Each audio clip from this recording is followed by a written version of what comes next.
Just to keep everyone up to date on the most recent findings regarding the situation with Ebola, there was a video that I did early part of June, June 4th, where I talked about the virus having leaped across the continent, well, across the country to the other side of the continent, I should say. Right here we see the Democratic Republic of the Congo. Right here is just Republic of the Congo. And I was talking about cases that had been reported in this area called Mbandaka, Mbandaka.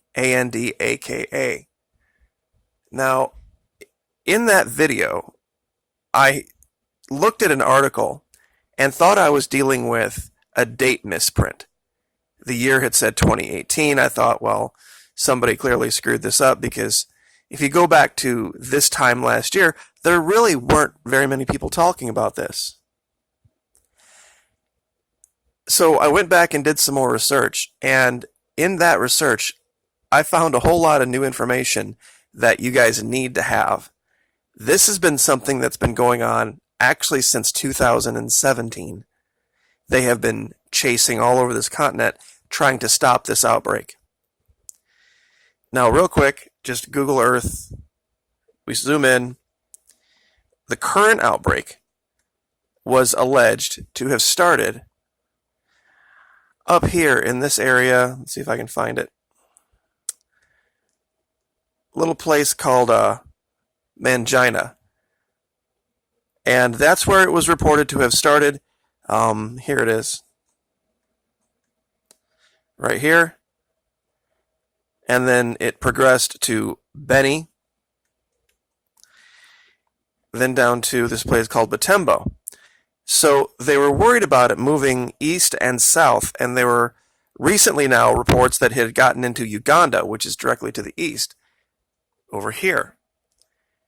Now, some had said that I had misspoke, talking about it moving to the west of the Congo. Well, partially I did and partially I didn't. It actually started over here in Mbandaka. That was my mistake, because the dates on the articles talking about the outbreaks in Mbandaka are 2018, not 19. So it was here first, and then made its way over all the way through this jungle somehow, not being airborne. Oh, and we're going to cover that too. All the way over to here. And I'll show you the dates. I'm going to put some links down in the very first pinned comment. I know a lot of you like them in the description, but trust me, that's a recipe for death in the current climate and YouTube, and I'll just leave that there. You can't use the description box anymore. At least not if you want to remain on the channel. Pardon me, on the platform. All right, so here it is. Catholic priest infected with Ebola in DR Congo. May 25, 2018. Now, as far as it not being airborne, I found this too, from January 5, 2017. Now, I want you to look at the title of this article and tell me what strikes you as odd. Lung-specific Ebola infection found in recovering patient. Lung-specific Ebola infection found in recovering patient. That's kind of a strange place to have an infection with a virus that isn't airborne.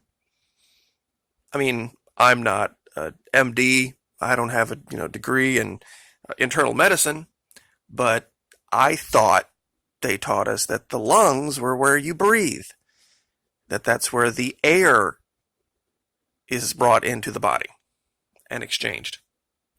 January 5, 2017. Scientists have found potential evidence of Ebola virus replication in the lungs of a person recovering from infection. This is Science News. I'll link this for you and you can read it. So I I really don't know how anyone can sit and listen to this crap about direct contact with bodily fluids. And this article is actually from July 19th, 2017, 6 months later. Post-Ebola syndrome is something else to keep you up at night. Now, in this article here, they talk about this study they did with these monkeys. Let me zoom this in real quick.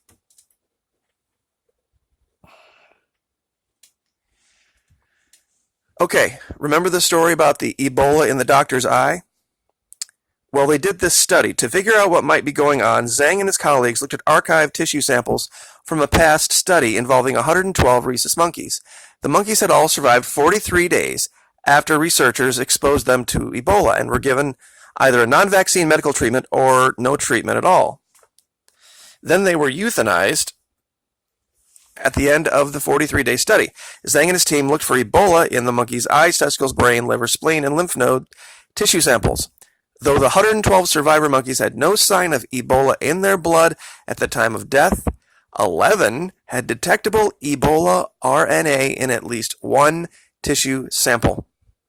The only types of tissue that tested positive were those from the eyes, testicles, and brain, matching the suspected sites of persistent infections in human survivors, meaning someone could test completely clean for Ebola and have it in their semen, testicles, I guess sperm would be more accurate to say there, and then infect people just by simple sexual relations, having tested completely free.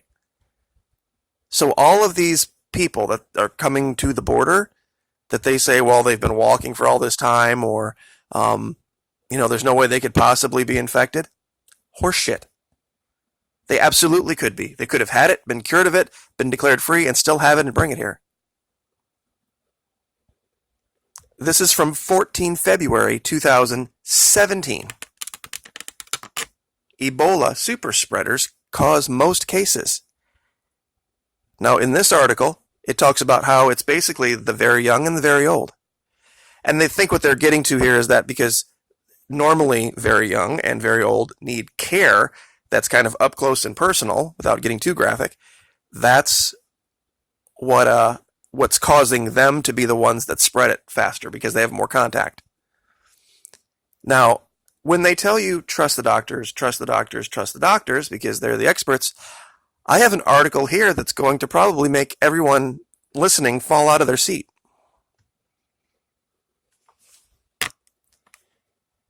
Doctor hid temperature of nurse who caught Ebola as medics wanted to get home for Christmas, tribunal hears. Will you hear the details of this story? 20 March 2017. A doctor concealed the high temperature of a nurse who had caught the Ebola virus as medics were keen to get home to celebrate Christmas. Dr. Hannah Ryan took the temperature of Pauline Cafferkey, a Scottish nurse, as they waited to go through virus screening at Heathrow Airport in December 2014. The reading showed her temperature was at 38.2 centigrade, above the 37.5 centigrade threshold, which is a warning sign for the disease. But Miss Ryan instead recorded her temperature at 37.2. And she was allowed to catch her flight back to Glasgow. On Monday, the tribunal heard Dr. Ryan was in a state of disbelief, fear, and panic at the raised reading and failed to alert Public Health England medics at Heathrow screening groups returning from West Africa. So here we have them attempting to screen people that could be infected, and those in the know, those volunteers that are over there doing all of this wonderful selfless work, are lying to get back home. This woman who tested just above fell seriously ill the next day and tested positive for Ebola, so she was in fact sick. Dr. Ryan admitted misleading others and acquiesced in the wrong temperature being given, but denies misconduct by her actions at the airport and during a subsequent investigation by PHE.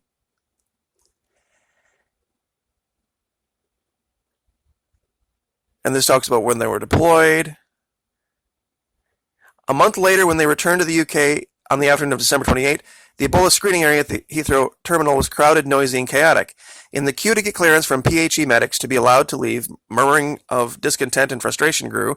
The tribunal heard with worrisome Scottish medics who would miss connecting flights to Glasgow due to delays in the screening process.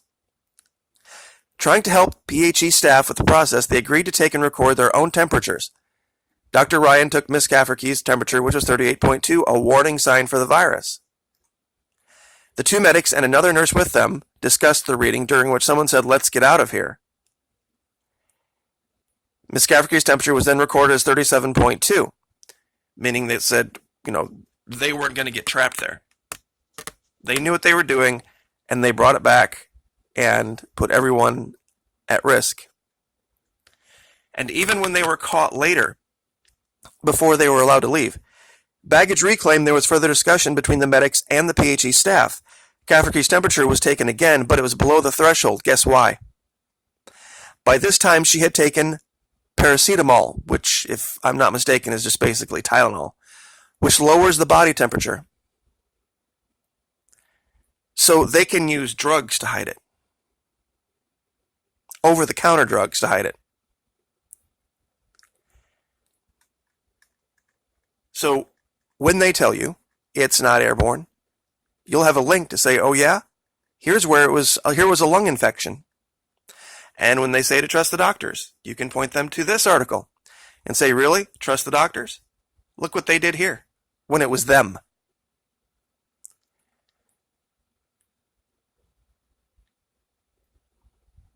And this should be something that would be the icing on the cake for any doubter. July 3, 2017. July 3, 2017. How the DRC beat Ebola in 42 days. They declared the country Ebola-free in July of 2017.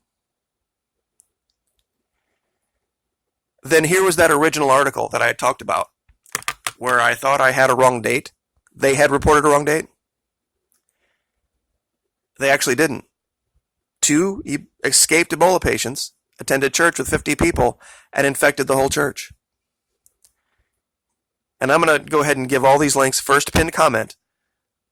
It's going to take me a while to copy paste it down there, so it won't be there right away.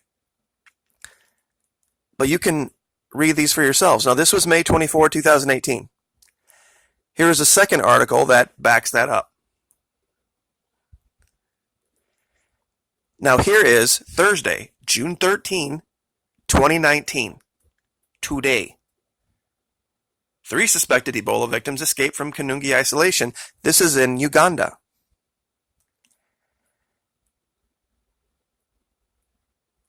So this whole concept of we have it under control, and we know how it transmits, and we know how you can get sick and when you can't get sick, and who's got it and who doesn't, all that can easily be debunked, easily be disproven with their own statements and their own reporting. And these aren't, crazy, political hack sites designated to fear porn. This one is the Daily Monitor.